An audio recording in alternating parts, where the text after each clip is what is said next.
दोस्तों नमस्कार, मेरा नाम संजय मग्गू है और मौजूद हैं देश रोजाना के डिजिटल मीडिया प्लेटफॉर्म पर। राजनीति में वैसे तो उम्र कोई मायने नहीं रखती। राजनीति के अंदर कहा यह जाता है कि जितना पुराना नेता हो उतना खांटी हो जाता है, लेकिन खासकर भारतीय जनता पार्टी की अगर राजनीति कहें तो उसके अंदर ऐसा लगता है कि जैसे कोई रिटायरमेंट की उम्र फिक्स है कि एक फला उम्र के बाद में किसी नेता को चुनाव नहीं लड़ाया जाता, या ये कहा जाता है कि नेताजी की उम्र रिटायरमेंट की हो गई है, इनको चुनाव ना लड़ाया जाएगा। लेकिन मैं आपसे जो बात करने चला हूँ ये भाजपा की राजनीति की नहीं है। मैं आपसे बात करने चला हूँ कांग्रेस के मुखिया यूँ कह सकते हैं कि इस समय जो कांग्रेस का तमाम आंदोलन चल रहे हैं, भले ही भूपेंद्र हुड्डा गुट और SRK गुट अलग अलग चलते हों,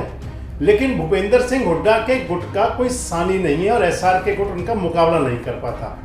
और आपसे जिक्र इसलिए कि आजकल भूपेंद्र सिंह हुड्डा जब पब्लिक मीटिंग्स में जाते हैं, रैलियां करते हैं, कार्यकर्ता सम्मेलन होते हैं, तो उनके अंदर अपने सामने बैठी भीड़ से पूछते हैं कि वैसे तो उम्र 76 की हो गई है, 75 पार हो गया हूं, लेकिन हिम्मत पूरी है और अगर आप हिम्मत और दो तो फिर एक टक्कर और लेना चाहता हूं। यानी कि लोगों में ये संदेश देते हैं कि वो भले ही उम्र उनकी 75 की हो गई हो, लेकिन सेहत के लिहाज से कहीं कोई कसर है नहीं। और साथ साथ ये कहते हैं कि अगर आप इजाज़त दे दो, आप मेरा साथ दे दो, तो इस सरकार से, यानी कि जो हरियाणा में भाजपा की सरकार चल रही है, मुख्यमंत्री मनोहर लाल खट्टर के नेतृत्व में जो 10 साल से सरकार लगातार चल रही है, कहते हैं कि इस सरकार से टक्कर और लेना चाहता हूँ। आप सुनिए, पिछले दिनों भूपेंद्र सिंह हुड्डा एक पब्लिक मीटिंग में थे तो क्या कह रहे थे अपने कार्यकर्ताओं से। ये इजाजत लेने आया हूँ भाई, इसके साथ उम्र तो मेरी देखो होगी 76 साल का हो गया मैं, लेकिन इतनी क्षमता है एक और टक्कर लेने का मेरा दिल कर रहा है इनसे। पर टक्कर लूंगा जब तुम कह दोगे। सारी इजाजत लेने आया हूं, टक्कर ले लूं भाई इनसे, हाथ खड़े करके बता दो। तो हुड्डा साहब ने अपने कार्यकर्ताओं से कहा, अपने सहयोगियों से कहा, समर्थकों से कहा कि उम्र भले ही हो गई है लेकिन जोश और जज्बा पूरा कायम है, और अगर आप इजाज़त दे दें, आप साथ दे दें, तो फिर एक टक्कर इनसे और लेना चाहता हूं। लेकिन उनकी ये बात पकड़ ली है मुख्यमंत्री मनोहर लाल ने। मुख्यमंत्री मनोहर लाल कह रहे हैं कि 75 के हो गए हुड्डा साहब, मैं तो भगवान से दुआ करूंगा कि आपकी लंबी उम्र हो, लेकिन टक्कर लेने के लिए किसी और को आगे कर दो। सुनिए मनोहर लाल जी क्या कह रहे थे। मैं कहता हूँ टक्कर क्या, वो अगर 75 साल के हो गए, प्रभु उनकी आयु लंबी करे, लेकिन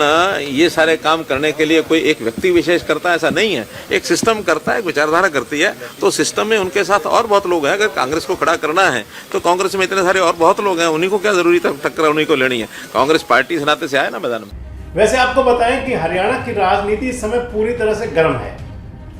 हरियाणा के अंदर जहां एक तरफ पूर्व मुख्यमंत्री भूपेंद्र सिंह हुड्डा कांग्रेस की अगुवाई करते नजर आते हैं, तो दूसरी तरफ मनोहर लाल पूरी तरह दमादम है। लेकिन फर्क एक है कि जहां मुख्यमंत्री मनोहर लाल इस समय भारतीय जनता पार्टी के अंदर पूरी तरह से ताकतवर बनकर उभरे हुए सामने नजर आते हैं, मनोहर लाल के अंदर जो कॉन्फिडेंस दिखता है वो कहीं दिखाता है कि जैसे उनको पार्टी आला कमान से और अपनी पार्टी की प्रदेश इकाई के साथ जो काम उनको सहयोग मिल रहा है उसके बाद से वो दमादम है। लेकिन दूसरी तरफ भूपेंद्र सिंह हुड्डा हैं, भले ही कांग्रेस के प्रदेश अध्यक्ष तो हुड्डा साहब की पसंद के हैं, उदय भान जी जो हैं हुड्डा साहब के साथ कदम ताल करते हैं, लेकिन जो दूसरा SRK गुट है कहीं ना कहीं राह में कांटे बिछाता रहता है हुड्डा साहब के लिए। एक तरफ मुख्यमंत्री मनोहर लाल हैं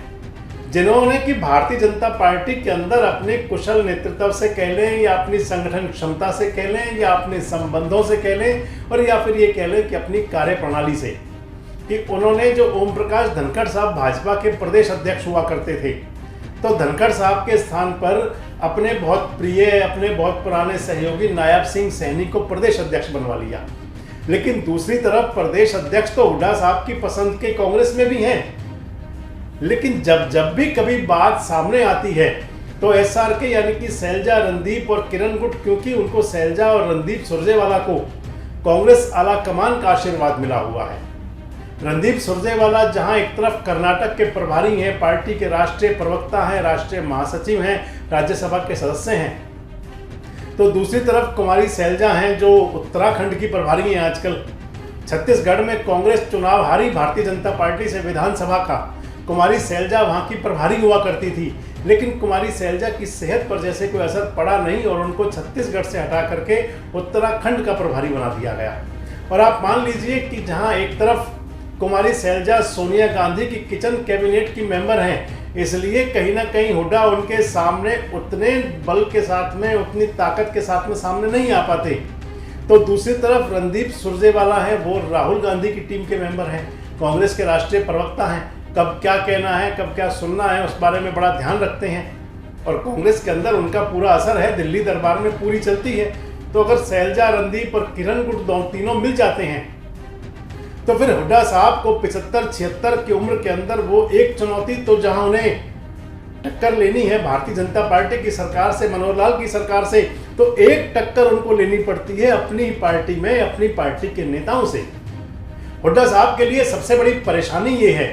कि आखिर उम्र के इस दौर में वो 2 टक्कर कैसे लें, और एक टक्कर तो वही जो अपनी पार्टी के अंदर लेनी पड़ रही है। हालांकि हुड्डा साहब के साहबजादे दीपेंद्र हुड्डा ने इस समय जो उनका कार्यकाल संभाला हुआ है, जिस प्रकार से दीपेंद्र हुड्डा जनता के बीच जा रहे हैं, जिस प्रकार से रोहतक, सोनीपत, झज्जर के बाद दीपेंद्र हुड्डा ने सिरसा के अंदर एक बड़ी रैली करके दिखा दिया कि वो चौधरी देवीलाल और ओम प्रकाश चौटाला के गढ़ में भी सेंध लगा चुके हैं। लेकिन इसके साथ साथ हुड्डा साहब को क्योंकि टक्कर लेनी है,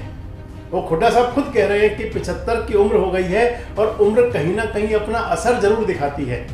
इसलिए हुड्डा साहब कह रहे हैं। हुड्डा साहब वैसे भी मनोहर लाल जी पर पोर्टल की सरकार होने की बात कह करके सरकार के अंतिम साल में जो घोषणाएं हो रही हैं उन पर आरोप लगाते रहते हैं, तंज कसते रहते हैं। तो मनोहर लाल जी कह रहे हैं कि मेरे पास भी अखबार की वो कटिंग्स मिल जाएंगी जो 2013 में घोषणाएं की थी हुड्डा साहब ने, कि भूपेंद्र सिंह हुड्डा आजकल चुनावी घोषणाएं भी कर रहे हैं, 6,000 रुपये पेंशन देंगे, 300 बिजली की यूनिट फ्री देंगे, ओपीएस स्कीम लागू करेंगे, 100 गज के प्लॉट देंगे। घोषणाएं गोहाना रैली 2013 में उन्होंने बहुत की थी। अगर आपको कोई अखबार मिल जाए उस समय की और पन्ने आप उठा के देखेंगे तो 2013 में बहुत घोषणाएं की थी। खैर, इस समय एक तरफ जहां मनोहर लाल पूरे जोर शोर से और पूरे दमखम से मैदान में हैं, तो दूसरी तरफ टक्कर देने के लिए हुड्डा साहब भी पूरी तैयारी के साथ जुटे हुए हैं। एक तरफ जहां मनोहर लाल अपनी सरकार की योजनाओं के साथ जनता के बीच जा रहे हैं, तो वहीं दूसरी तरफ मनोहर लाल के इस मुकाबले में भूपेंद्र सिंह हुड्डा अपनी जो कार्यकाल की, यानी कि जो उनका 9 साढ़े 9 साल का शासन था, और इसके साथ साथ जो वर्तमान सरकार चल रही है उसका पोर्टल की सरकार कह करके और उस पर तमाम प्रकार के आरोप प्रत्यारोप के साथ जनता के बीच में है, क्योंकि चुनावी घड़ी नजदीक आ चुकी है। लोकसभा चुनाव का बिगुल तो संभवतः आने वाले 60 दिन के अंदर बच जाएगा और उसके बाद चुनाव होगा हरियाणा के अंदर विधानसभा का, क्योंकि लोकसभा चुनाव के अंदर भी परीक्षा होगी। एक तरफ कांग्रेस की परीक्षा होगी जिसको कि वो 10 की 10 लोकसभा सीटें जो 2019 के चुनाव में भाजपा ने उनसे छीन ली थी, यानी कि 10 की 10 लोकसभा सीटें जिन पर कि भारतीय जनता पार्टी का परचम लहराया था, भाजपा के सभी सांसद बने थे। भूपेंद्र सिंह हुड्डा और दीपेंद्र हुड्डा जी खुद चुनाव हार गए थे। वो वापस कांग्रेस के लिए अपना प्रदर्शन करना, अपने आप को साबित करना और भाजपा से वो सीटें छीनना रहेगा, तो भारतीय जनता पार्टी के सामने चुनौती रहेगी किस प्रकार वापस 10 की 10 लोकसभा सीटों पर भगवा लहराया जाए। वैसे आपको क्या लगता है कि हरियाणा का राजनीतिक माहौल कैसा बन सकता है? आपको क्या लगता है कि जो हुड्डा साहब कह रहे हैं कि एक बार टक्कर लेनी है, तो क्या हुड्डा साहब मनोहर सरकार को टक्कर दे पाएंगे, और या फिर कांग्रेस का जो एसआर के गुट है, सैलजा, रणदीप और किरण की तिगड़ी है, क्या वो कहीं ना कहीं अंदर टक्कर देते रहेंगे, हुड्डा साहब को टक्कर देकर कमजोर करते रहेंगे? और आपको क्या लगता है कि लोकसभा चुनाव के अंदर और विधानसभा चुनाव के अंदर कांग्रेस कैसा प्रदर्शन कर पाएगी? कमेंट्स बॉक्स में आके अपनी प्रतिक्रिया जरूर दें और इस प्रकार के वीडियोस के लिए हमारे साथ जुड़े रहें, देखते रहें देश रोजाना।